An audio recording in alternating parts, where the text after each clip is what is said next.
Hello, beautiful souls, beautiful people watching or listening to this podcast. I'm so excited to start another one. We got some interesting topics today to talk about, mainly on the power of our thoughts.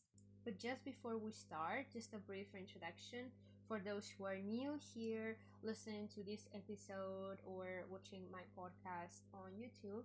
I'm Elisabetta, and I'm a narcissistic abuse recovery coach, mentor, and energy healer. And my purpose for you is not only help you to fully heal and recover from complex PTSD and narcissistic psychological and emotional abuse, but also to help you fully expand into your dream life and unlock your potential. This strength and all the skills and abilities that you've been hiding because of fear or whatnot. So to start, I really encourage you to, if you're watching on YouTube, to just click like and subscribe to my channel, and if you're listening to the podcast on whatever platform you're in, to subscribe to it and rate it 5 stars. It really helps me to create more content for you. So, in this podcast, we basically dive deep into topics about mental health, psychology, and also spirituality, metaphysics, everything related, on how the Western and Eastern approaches clash, and basically how can they also work together.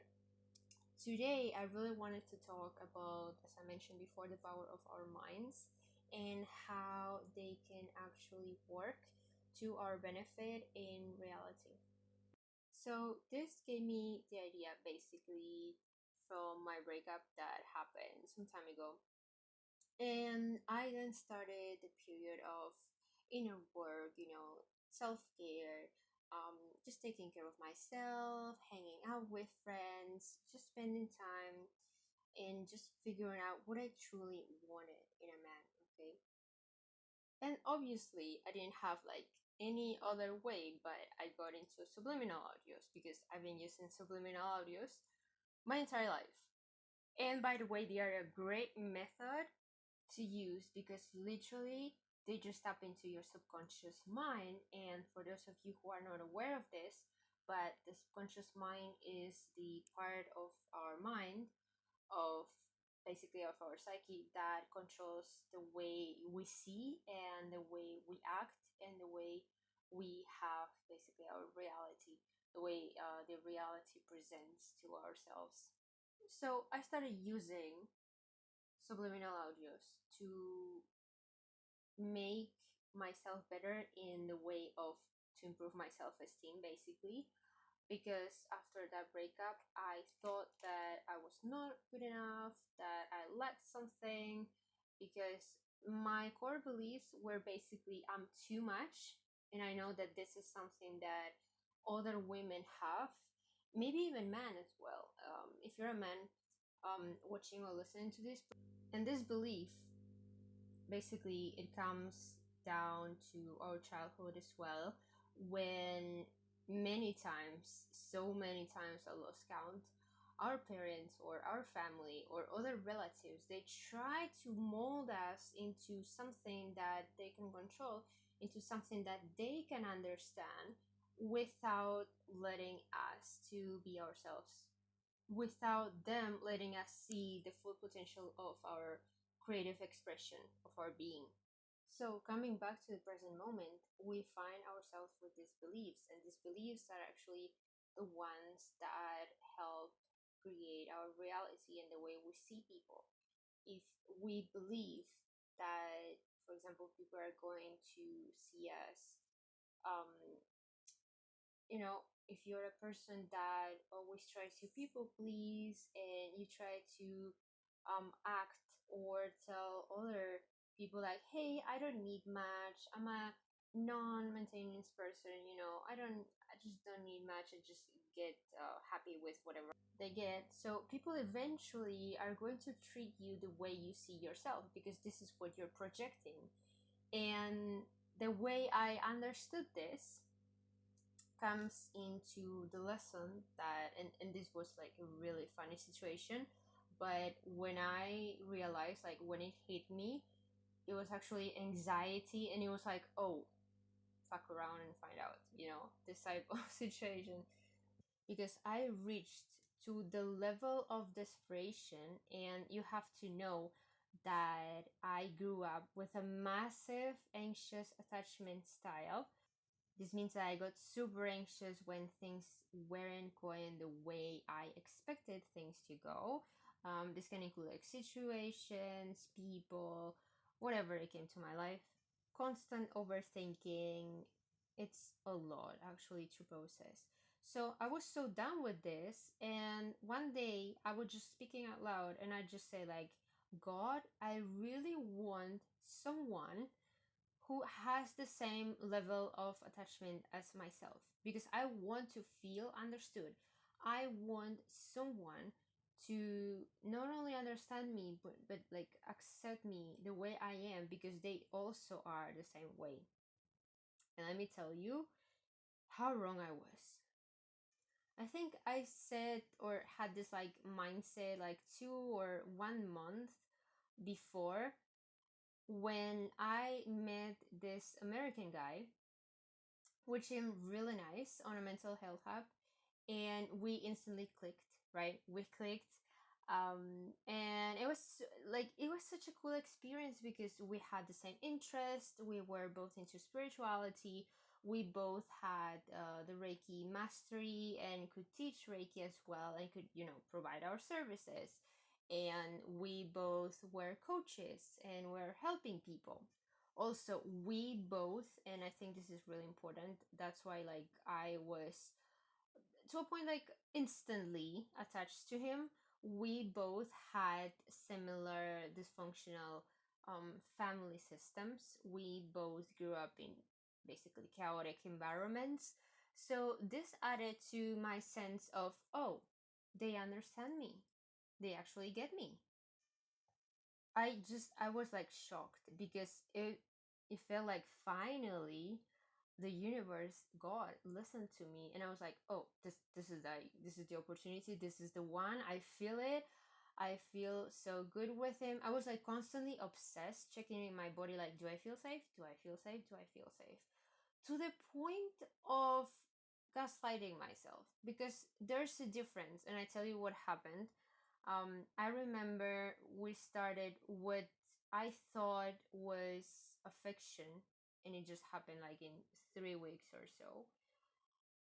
What I thought was like growing affection and developing a connection was actually love bombing, because we didn't meet like in a day or two, and we already started to have video calls, which for myself was a little bit weird because I wasn't used to it. But because I was so desperate to meet someone, I said yes. I was like, why not? I just want to meet someone. So I want you to remember this. It's super important to check not only with your body, but the frequency, the emotions that you mostly have. In my case was desperation. And please, I also remembered that I did like a manifestation spell, and I mentioned that I wanted to attract a really passionate love. And this also, I realized now, that contributed to this eventual downfall of myself. So I was constantly checking, like, do I feel safe? Do I feel safe in my body? And even gaslighting myself when I started to, like, this, I remember this did not happen before ever in my life.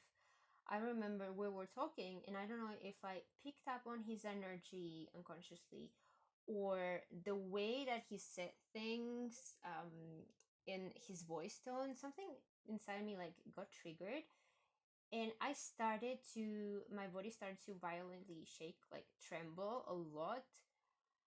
I had to lay down. First time it actually happened, I think 2 or 3 times. The first time I was like, okay, this is normal, this is part of the healing process. I was gaslighting myself. I was like, this is normal, this is part of the healing process. I just need to shake things up, I just need to like move my body, which can be safe in an environment where you are with a safe person, a person that has um, that is doing the inner work, that is basically in tune with their emotions, that this person does not allow their emotions to overflow, but this person also do not block their emotions. So it's balanced. In my case, it was a person that allowed their emotions to overwhelm them, and I felt that. Like, I felt intuitively, I felt that, but I just was gaslighting myself. I was like pretending, no, everything is fine. It's just like I need to heal, I need to do more work. So I had like this violent aggressive shaking in my body, and I had to like lay down and calm down myself. And the guy was trying to, calm me down, like as a coach would do. Like tell me to slow down my breathing and all that. Fast forward, we agreed to meet in my city, and 3 times, I remember 3 times we tried to meet, and it did not happen for whatever reason, because they also had their issues with mental health, and they got anxious, and they eventually started, I don't know why, but they started blaming me of cheating on them, of like talking to other guys, and for them like talking to other men was a red flag. So I did like everything I could to get rid of other men's connections, even though I didn't have any feelings and I wasn't flirting at all, because in relationships I'm very loyal, like loyal to death or even more, to my partner. So I didn't have any problem with talking to men, because through my entire life I either had like male friends, or in my coaching practice I helped many men to heal through their issues. So I didn't have like any problem with this, but obviously I understand that people have different ideas, different perspectives, and different values when they get into relationships. So one of the things that he asked me to do is basically delete every single contact that I had with a man, to share my passwords as well for my social media, which that thing, I consider it a red flag, because you either trust me or you don't. And as a business owner, I have too many business accounts to even allow you to like act on what's going on, and to see my messages with my clients, and to like deal with all of that was a chaos. Like I trusted him, so I was like, okay, do whatever you want, I just want to prove to you that I'm loyal. I know, a red flag, but yeah. Which again, that was my lesson, that was what I needed to learn in this story. They got paranoid so quickly and so easily. So this happened a lot. Whatever he said, he came to my city, and then whatever we were going to meet, something happened. Either his thoughts told him that I was cheating, because like we tried to get into a relationship, which was very quick. It was all very fast, and I didn't realize it was very fast until like 2 or 3 months afterwards. I started to analyze what went wrong, and I was like, oh, this is not healthy at all. But I wasn't saying it because I was so convinced, like, oh, they are anxious like me. I just need to put more effort to understand them, to understand him. When in reality, that was not what I was looking for. That was not what my soul was searching for. Another red flag I consider was that they very quickly told me that I was their soulmate, or like twin flame, something like that. I do believe in the concept of soulmates, but both people have to actually put equal effort into that. Or for example, in the idea of balance, it's not always like 50-50. If the partner sometimes is on a low day, the other will have to put more effort to be more patient, or to offer comfort, or like love, kindness, compassion. If the other partner happens the same thing, so vice versa, you know. So it's basically based on unconditional love and trust. Trust was the key um thing here, the key that was not working, because this person, I understand that you can have a partner um that was wounded through their childhood and through their teenage years, but it doesn't excuse the fact that they are using their story as an excuse for their actions. And another thing that happened after all this chaos in trying to meet, and eventually we did meet, and this guy told me that he came back to the US, which now I'm really considering. And I talked with my friends and with my girlfriends, and they really said something interesting, which was, did this guy came here at all? Was this all a lie? And I'm really considering this possibility right now, because I don't know why the hesitation in meeting me when I was so ready, when I was literally like, hey, I'm going to dress up, just tell me a place and we can meet there. It was so weird.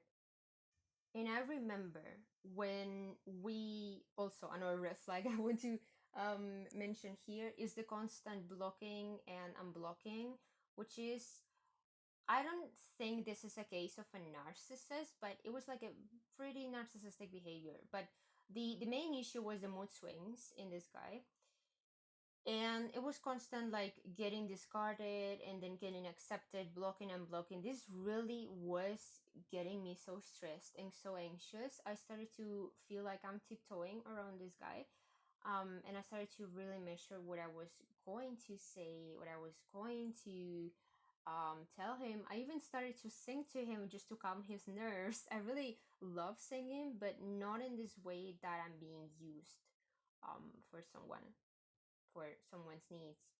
So on the first time when I was trying to solve things, I literally begged to God out loud, like, universe, please, um, allow him to unblock me so we talk things out, so we actually don't end in a bad note, because I really don't want to argue with people and just end up both parties angry with each other, like mad and upset. So I really wanted to reach a conclusion as the adults that we both are. I really, wanted to talk things out, and I was hurt, and he unblocked me and we started talking. And then I realized, wait, he's not actually wanted to change, because the whole thing was, I felt like I was trying to prove myself to him, which in a way, in a little way, in a small percentage can be true for couples and relationships nowadays. Like, you have to show your values, you have to show that you're loyal, you have to show that you're committed, you have to show that you have certain standards and boundaries. But the whole relationship, it's not about proving to your partner that you're worthy, because if not, there's basically no trust. There's no trust and no faith, and this is one of the fundamentals. This is one of the non-negotiables.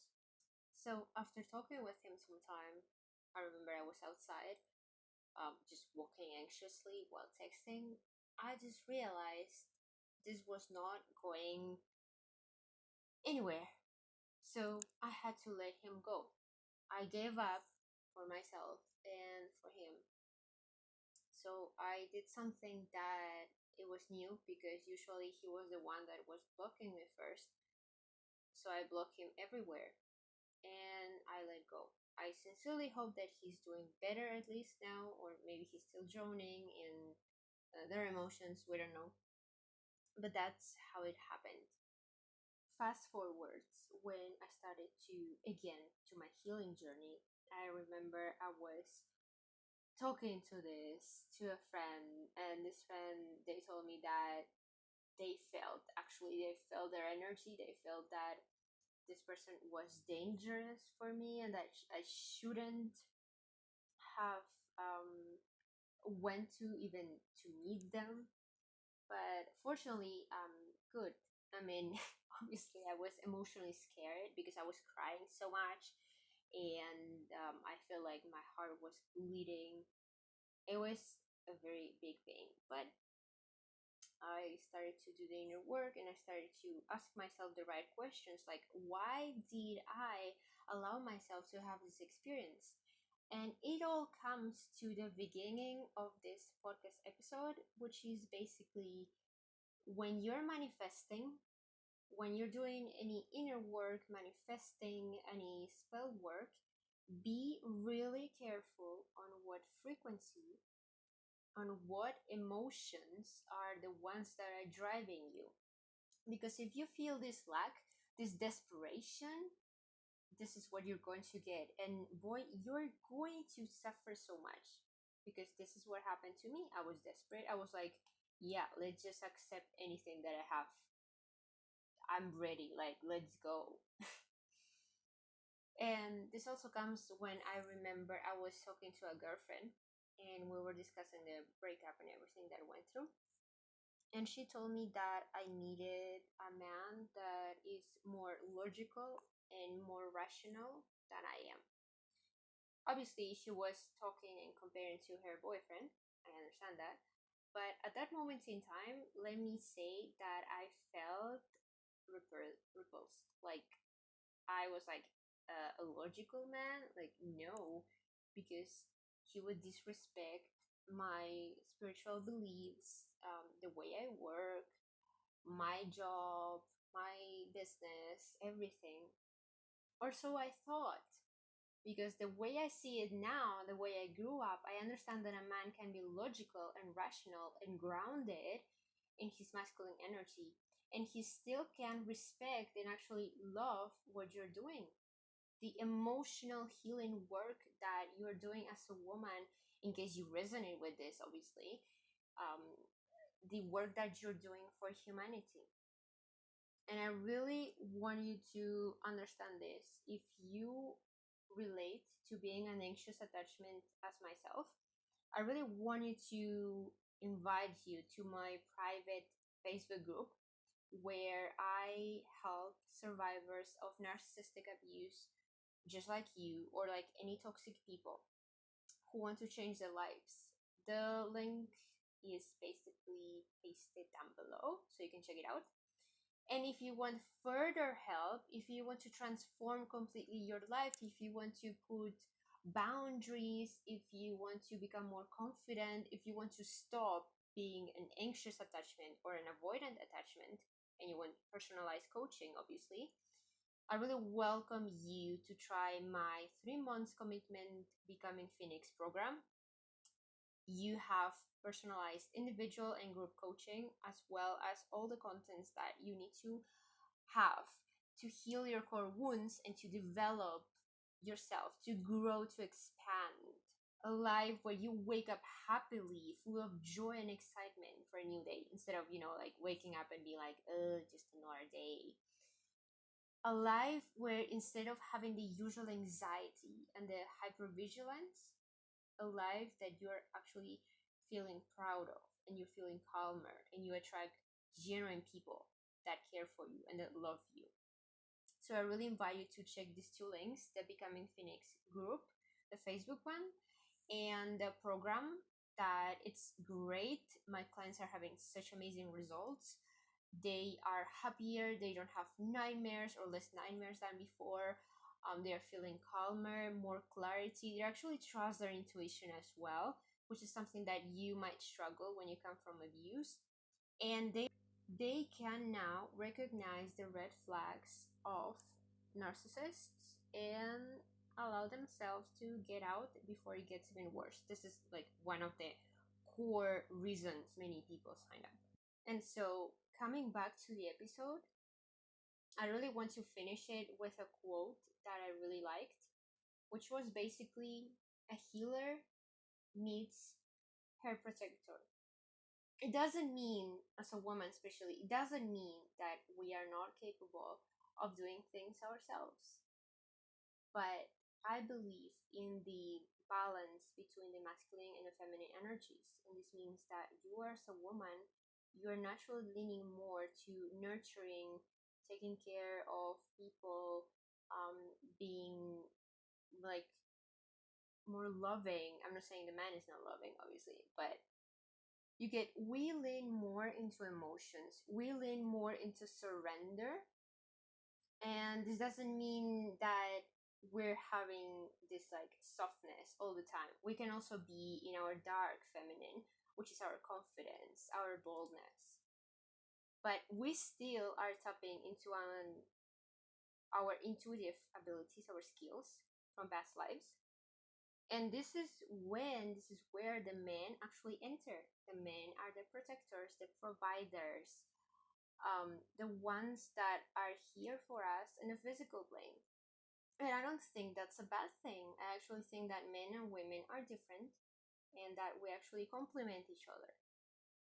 So, if you truly want to heal and if you truly are ready for the next step in your life, check the links down below and remember, a healer like you needs her protector and vice versa.